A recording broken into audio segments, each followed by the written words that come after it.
જાન્યુઆરી માસમાં આવતા જ આંબાના વૃક્ષમાં કેરીના આવરણો આવવાની શુભ શરૂઆત થઈ જતી હોય છે, પરંતુ આ વર્ષે બેવડી ઋતુના કારણે અમરેલી જિલ્લાના આંબાના બગીચા કરીને ખેતી કરતા ખેડૂતોની માઠી દશા બેઠી હોય અને આંબાના વૃક્ષોને ગ્રહણ લાગ્યું હોય તેવો ઘાટ ઘડવાયો હોવાની પ્રતીતિ થઈ રહી છે। આંબાના બગીચાની ખેતી કરતા ખેડૂતોની મુશ્કેલીમાં વધારો જોવા મળી રહ્યો છે, ત્યારે આંબાના વૃક્ષોની ખેતી કરીને વાર્ષિક કમાણી કરતા ખેડૂતોની શું સ્થિતિ છે, જોઈએ આ સ્પેશિયલ રિપોર્ટમાં। અમરેલી જિલ્લામાં કેસર કેરીના બગીચા સાવરકુંડલા, ધારી, ખાંભા, ગીર, રાજુલા, જાફરાબાદ સહિતના તાલુકાના ગ્રામ્ય વિસ્તારોમાં કેસર કેરીના બગીચા ખેડૂતો ધરાવે છે।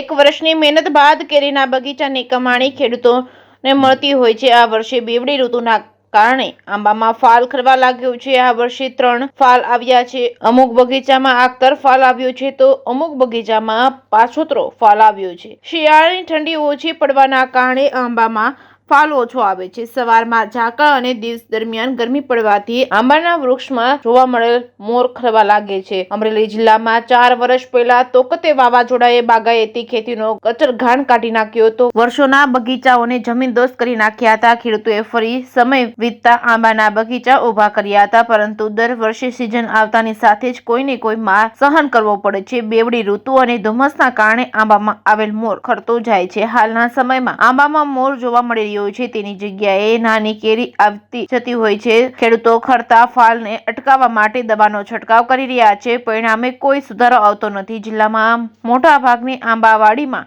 ડબલ ઋતુનો માર પડી રહ્યો છે। આંબાવાડી ધરાવતા ખેડૂતોને દર વર્ષે નુકસાની વેઠવાનો વારો આવતો હોય છે। ક્યારેક ભારે પવનના કારણે ફાલ ખરી જતો હોય છે તો ક્યારેક કમોસમી વરસાદનો માર સહન કરવો પડે છે। આ બેવડી ઋતુનો કારણે બાગાયતી આંબાના બગીચામાં ફાલ ખરવા લાગ્યો છે। સાથોસાથ રોગચાળા વધુ જોવા મળી રહ્યો છે। વાતાવરણ અનુકૂળ હોવાથી થ્રીપ ગળા જેવો રોગ લાગી ગયા છે। કેસર કેરીના રસિયાઓને કેરીનો સ્વાદ મોંઘો પડે તેવા અણસાર જોવા મળી રહ્યા છે।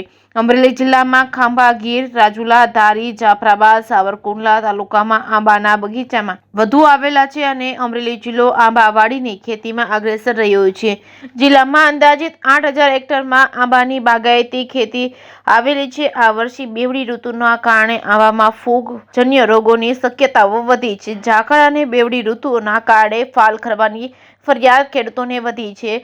ખેડૂતોએ આંબાના બગીચામાં અવલોકન કરવું જોઈએ, ફૂગનાશક દવાનો ખાસ છંટકાવ કરવો જોઈએ। આંબા કુદરતી ગુણધર્મો ધરાવે છે, જે પોતાનું ફ્લાવરિંગ આવે છે, જેમાંથી અમુક ફ્લાવરિંગ ટકતું હોય છે।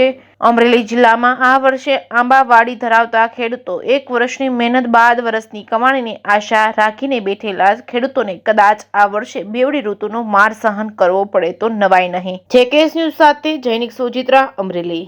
આંબાવાડીમાં ફાલ છે, પણ ફાલમાં 3 ભાગ થઈ ગયા છે।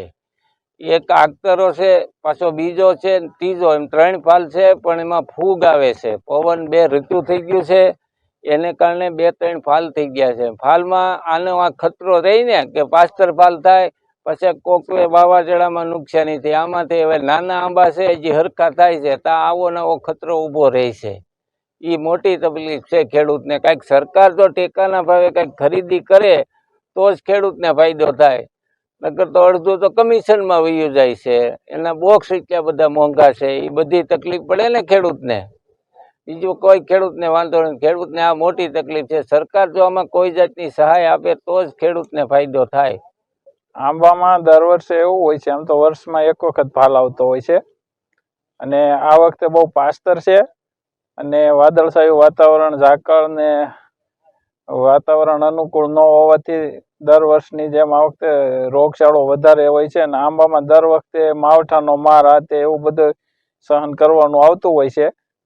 એટલે વર્ષે એક જ વખત ફાલ આવતો હોય તો ખેડૂતને 12 મહિનાની મહેનત હોય ત્યારે એક જ વાર ફાલ આવતો હોય તો એમાંય વાતાવરણ અનુકૂળ ન હોય, જેના લીધે વધારે નુકસાની થતી હોય છે। રોગચાળો વધારે છે આ વખતે, થ્રીપ્સ છે, ગળો છે જેવા વગેરે રોગ અત્યારે હોય છે।